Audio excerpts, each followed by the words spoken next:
Berapa banyak orang yang sakit, la yusibul mu'min min nasabin wala wasabin wala saqamin wala syaukin yashtakuha. Demam, risau, gundah gulana, sampai duri yang menusuk tapak kaki. Sesungguhnya itu adalah cara Allah ingin menghapuskan dosa-dosa. Ada orang-orang yang silap, salah dan berdosa, lalu Allah sayang kepadanya. Innallaha idza ahabba qauman ibtalahum. Kalau Allah sayang kepada kaum itu, Allah uji dia dengan penyakit. Lalu Allah bersihkan dia. Hatta yamshi 'alal ardi makanan alaihi khati'ah. Sampai dia berjalan di atas muka bumi tidak lagi ada dosanya walaupun sebesar debu. Bersih sebersih-bersihnya. Tapi terkadang pandangan manusia berbeda dengan pandangan Allah Subhanahu wa ta'ala. Allah menguji manusia membuat derajatnya naik. Allah menguji manusia membuat dosanya hilang. Allah menguji manusia membuat dia sabar, dan ketika dia sabar Allah berikan balasan. Innama yuwaffas sabiruna ajrahum bighairi hisab. Balasannya tidak dapat dihitung oleh manusia. Tapi kemudian manusia memandang inilah orang yang terlaknat karena sering sakit. Inilah orang yang terlaknat karena selalu banyak kesulitan, kesusahan dalam hidupnya. Padahal orang yang terlaknat adalah orang yang ketika diberikan nikmat, manusia menyangka itu nikmat, padahal itu hanyalah azab yang tertunda. Apa kata Allah Subhanahu wa ta'ala? Sanastadrijuhum, kami berikan mereka istidraj min haitsu la ya'lamun, tanpa mereka sadari mereka sedang dipermainkan Allah Subhanahu wa ta'ala. Orang menyangka mereka adalah orang-orang yang diberi nikmat, padahal sesungguhnya dia sedang dipermainkan dengan azab tapi berbaju nikmat. Nabi menjelaskan ayat ini. Innallaha la yumli lizalim. Allah Subhanahu wa ta'ala mengulur orang-orang yang zalim, yang aniaya. Diulur umurnya panjang, diulur rezekinya banyak, diulur keluarga anaknya sehat lengkap sempurna, tapi justru itu menjauhkan dia dari Allah Subhanahu wa ta'ala. Ada manusia ini perbuatannya jauh dari Allah, tapi istrinya dekat kepada Allah. Ada manusia ini keluarganya jauh dari Allah, tapi pekerjaannya dekat kepada Allah. Laknat adalah ketika tiga-tiga yang ada dalam diri manusia semuanya jauh dari Allah Subhanahu wa ta'ala. Tabbat syada Abi Lahab wa tabb.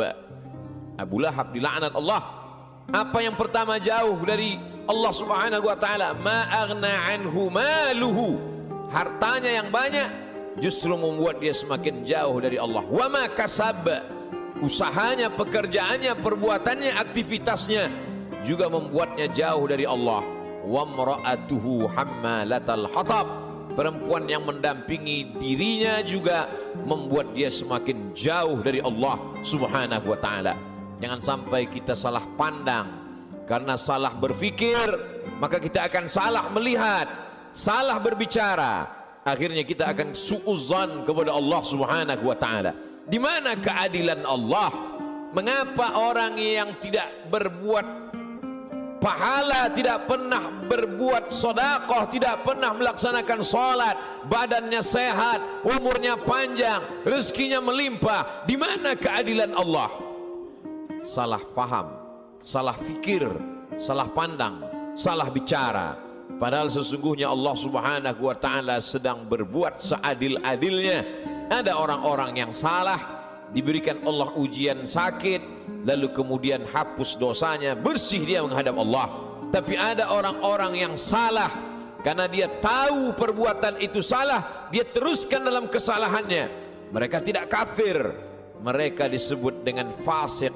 Yudhillu bihi katsira, banyak orang yang disesatkan Allah. Wa yahdi bihi katsira, banyak orang yang diberi hidayah oleh Allah. Siapa itu orang yang disesatkan Allah? Wa ma yudhillu bihi illa al-fasiqin, yang disesatkan Allah adalah mereka yang fasik. Siapa itu orang fasik?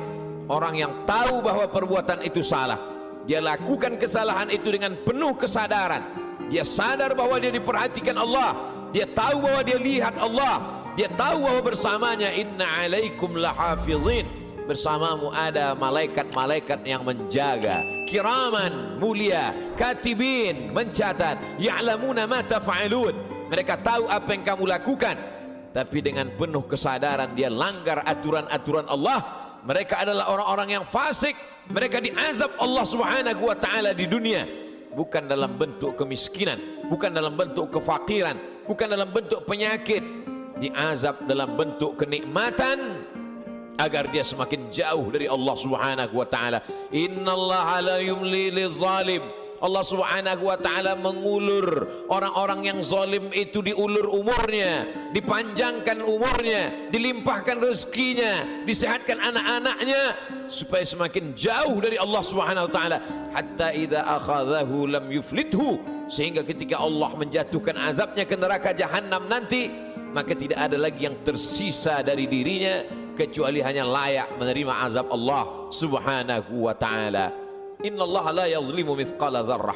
Allah tidak pernah berbuat zalim, aniaya, walaupun sebesar biji sawi, sebesar ujung rambut, sebesar ujung tombak, sebesar mata kail pancing, sebesar butiran debu, sebesar tapak kaki semut yang hitam di atas batu yang hitam di tengah malam yang kelam.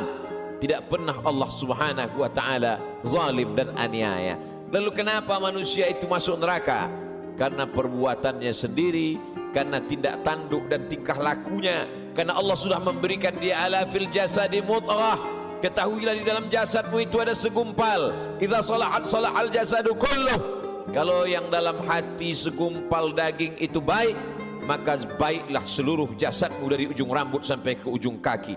Wa idza fasadat, tapi kalau segumpal itu rusak, fasadal jasadu kulluh, maka rusaklah seluruhnya dari ujung kaki sampai ke ujung rambut. Ala wahyal qalb, sesungguhnya yang segumpal itu adalah hati.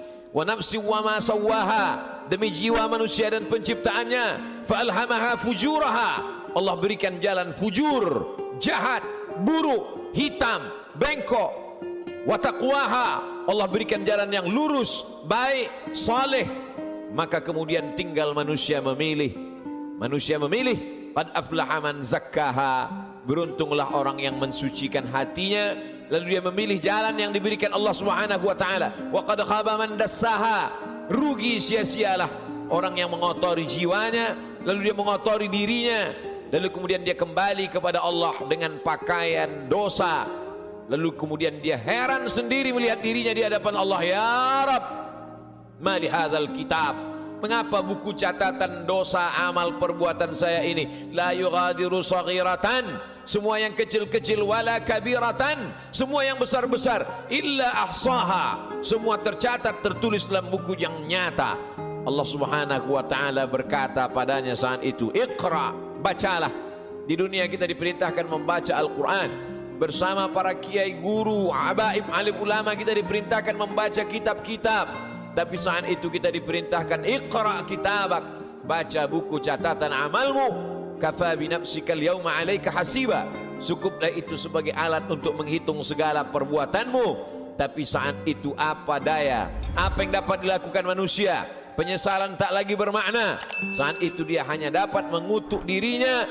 Saat itu wasiqal ladzina taqaw rabbahum, orang-orang yang takut kepada Allah, maka dia akan digiring, dibawa ilal jannati zumara, masuk ke dalam surga berjamaah. Sampai di pintu surga, apa kata malaikat menyapa? Salamun, selamat kamu, tibtum, kamu sudah berbuat baik, fadkhuluha khalidin, masuklah kamu ke dalam surga khalidin, kekal selama-lamanya.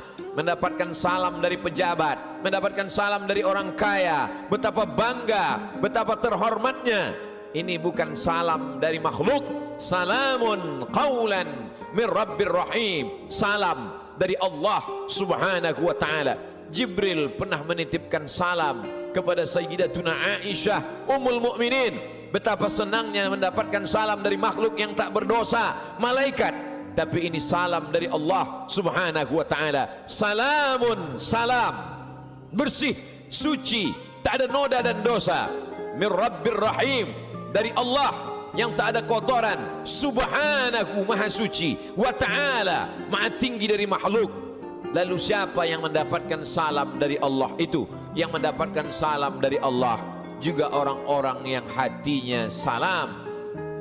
La yanfa'u malun, hari itu tak ada guna harta, wala banun, tak ada guna anak, illa man atallaha, kecuali orang-orang yang datang menghadap Allah biqalbin salim, dengan hati yang bersih, dengan hati yang suci. Tubuh manusia penuh dengan kotoran.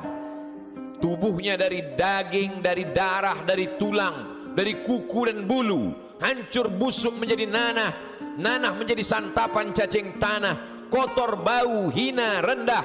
Tapi kemudian dia menjadi mulia karena hatinya yang bersih mengingat Allah subhanahu wa ta'ala. Aneh, ajaban, manusia itu memang makhluk yang benar-benar aneh, diciptakan dari sesuatu yang kotor, rendah, hina. Lalu kemudian setelah ditiupkan roh ke dalam jasadnya, faqa'u lahu sajidin, semua makhluk-makhluk malaikat bersujud kepadanya. Lalu kemudian Allah subhanahu wa ta'ala mengujinya. Setelah makhluk bersujud kepadanya, maka iblis menggodanya. Tergoda dia dengan segala yang apa dia lihat di dunia. Semua yang dia pandang menggoda, semua yang dia dengar juga menggoda hati kecilnya. Tapi ada orang-orang yang diberikan Allah subhanahu wa ta'ala istiqamah. Alladzina qalu rabbuna Allah, mereka berkata Rabbku Allah, summa istaqamu, setelah itu dia istiqamah, maka Allah berikan balasan, tatanazzalu alaihimul malaikah, turun kepada mereka malaikat. Apa kata malaikat? Berkata, alla takhafu, jangan kau takut, wala tahzanu, jangan kau sedih. Karena memang penyakit manusia hanya dua saja. Yang pertama takut, yang kedua sedih. Takut terhadap masa depan, sedih terhadap masa lalu, sedih terhadap masa yang sudah lampau. Ada kekhawatiran, ada kecemasan yang berlebih dalam diri manusia untuk melihat masa depan. Cemas yang berlebih itulah yang membuat naik tensi darah. Cemas yang terlalu berlebih dari batas normal itulah yang membuat naik jantung koroner, diabetes dan lain sebagainya. Tapi orang-orang yang istiqamah, dia selalu berada dengan Allah subhanahu wa ta'ala. Masalah hidup ini besar, tapi dia berharap kepada yang maha besar, Allahu Akbar. Masalah hidup ini hebat, tapi dia mendekat kepada yang maha hebat, Allah Jalla Jalaluh, mulia. Tidak ada yang lebih mulia daripada Allah subhanahu wa ta'ala. Semua yang bersama dengan Allah, maka Allah akan membersamainya. Orang-orang yang diuji itu selalu merasa bersama dengan Allah, maka kemudian Allah membalasnya, innallaha ma'as sabirin, Allah bersama mereka. Ayatnya tidak berkata innas sabirina ma'allah, orang-orang sabar bersama Allah, tapi Allah lebih mendahulukan dirinya. Aku bersama mereka, kata Allah subhanahu wa ta'ala.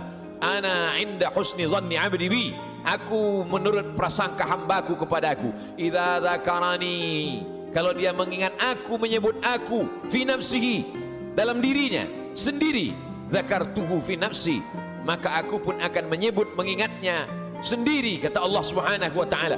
Wa idza dzakarani fi mala'in, kalau dia mengingat aku, menyebut aku bersama orang-orang yang ramai, bersama makhlukku, kata Allah, dzakartuhu fi mala'in, aku juga akan balas, aku akan sebut namanya, aku akan muliakan dia, fi mala'in khairum min mala'ihim, di satu kelompok jamaah, di satu kelompok orang makhluk yang lebih mulia daripada mereka.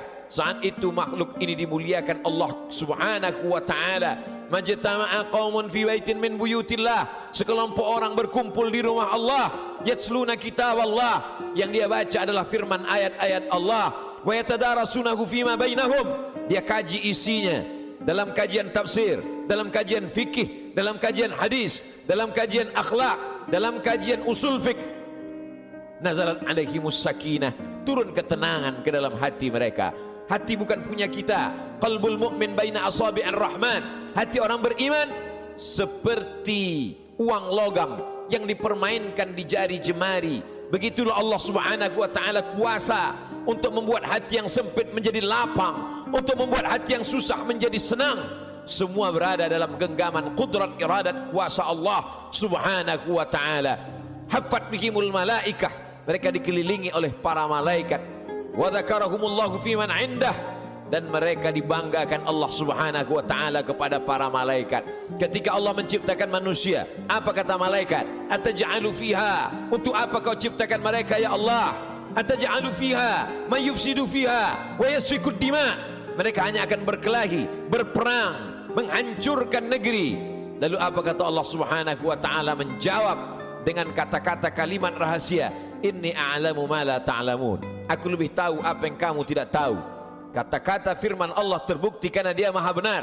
La yatihil batilu min baini yadayhi wala min khalfih, tidak ada kebatilan dari depan, belakang, atas, bawah, kanan dan kiri. Maka Allah tunjukkan ada sekelompok manusia yang ketika kata-kata orang lain kotor, nista, najis, yang keluar dari mulutnya adalah subhanallah, walhamdulillah, wala ilaha illallah, wallahu akbar. Ada sekelompok manusia ketika hati manusia mencaci maki, mengutuk Allah, mengutuk nasib, mengatakan tidak adil takdir Allah, tapi ada manusia yang ridha menerima ketetapan Allah subhanahu wa ta'ala. Orang-orang yang ridha, orang-orang yang istiqamah, maka Allah balas mereka, alla takhafu, tidak lagi ada rasa takut dalam hatinya, wala tahzanu, maka kosong hatinya dari sedih. Setelah hati itu hilang rasa takut dan rasa sedih, lalu kemudian ditanamkan Allah kebahagiaan dan kesenangan. Wa absyiru bil jannati allati kuntum tu'adun, berbahagialah kamu mendapatkan nikmat surga yang dijanjikan Allah subhanahu wa ta'ala. Ketika datang seorang sahabat bertanya kepada Rasulullah, ausini, berikan aku wasiat, pesan yang singkat, setelah aku dapatkan aku tidak perlu lagi bertanya kepada siapapun di dunia ini ya Rasulullah. Lalu Rasul memberikan pesan yang singkat, qul, katakan, amantu billah, aku beriman kepada Allah, aku percaya kepada Allah, aku yakin kepada Allah. Summa istaqim, setelah itu istiqamahlah. Faqsusil qasasa, ceritakan kisah-kisah itu ya Muhammad. Faqsusil qasasa, ceritakan kisah-kisah itu wahai pewaris Muhammad sallallahu alaihi wasallam. La'allakum yatafakkarun, mudah-mudahan mendengar kisah itu mereka akan berfikir. Mudah-mudahan dengan membaca, mendengar kisah itu mereka akan merenung. Afala yatadabbaruna al-Quran, mengapa mereka tidak merenungkan isi makna Al-Quran? Am ala qulubin aqfaluha, atau hati itu sudah mulai terkunci dikunci Allah subhanahu wa ta'ala. Allah uji Ibrahim alaihi salam, diuji dengan menghadapi ayah yang kufur kepada Allah, Azar, dia tetap istiqamah. Diuji dengan menghadapi umat Namrus, membakarnya dengan api, dia tetap istiqamah. Diuji dengan tidak punya anak, berdoa siang dan malam, Rabbi habli minas salihin, dia tetap istiqamah. Setelah anak lahir diuji lagi, Allah minta anak itu dikurbankan, dia tetap juga istiqamah. Ujian datang silih berganti. Itu juga yang terjadi pada Musa alaihi salam, dibesarkan di istana Fir'aun, lengkap dengan segala kenikmatan dan kemewahannya. Mudah sekali cara Allah mengeluarkan Musa dari istana Fir'aun. Dia lihat ada dua orang yang sedang berkelahi, fawakazahu Musa, Musa memisahnya, tapi dua orang ini tidak juga mau terpisah. Musa memukulnya. Saat itu takdir berkata orang itu mesti mati, dan kebetulan yang mati itu adalah bagian dari komunitas Fir'aun. Nabi Musa takut. Sebenarnya itu hanya skenario cara Allah agar Musa keluar dari istana Fir'aun. Lalu kemudian saat itu tidak ada tempat dia bergantung. Selama ini dia bergantung kepada Asia, selama ini dia bergantung kepada makhluk, selama ini dia bergantung kepada ciptaan Allah. Allah lepaskan manusia dari segala ikatan agar hati itu hanya bergantung kepada Allah subhanahu wa ta'ala.